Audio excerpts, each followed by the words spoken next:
నమస్తే అండి అందరికి.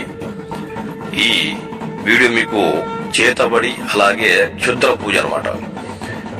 ఇది ఎందుకు ఉపయోగిస్తారంటే మనకు గిట్టని వారు అలాగే మనపై ఎన్నో చెడు ప్రయోగాలు చేస్తున్నట్లయితే, అలాగే మీకు ఎవరైనా సరే హాని తలబడుతుంటే, అలాగే మీకు ఎవరైనా సరే మీకు నచ్చని వాళ్ళు ఎవరైనా ఉంటే కనుక ఈ యొక్క పూజలతో ఈ యొక్క మంత్రంతో ఎవరైనా సరే బంధించవచ్చు. అలాగే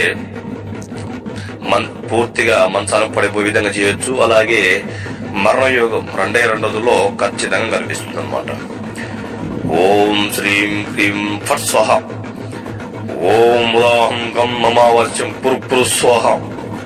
ఓం శ్రీం క్లీం సర్వనాశిని నాశిని స్వహ హుం ఫట్ స్వహ అనే మంత్రాన్ని మీరు జపించండి. ఎంతటి వారిని సరే ఖచ్చితంగా వాళ్ళు 2 రోజుల్లో మరణానికి పాల్పడతారు. అలాగే మా ఛానల్ మీరు సబ్స్క్రైబ్ చేయండి, లైక్ చేయండి, షేర్ చేయండి.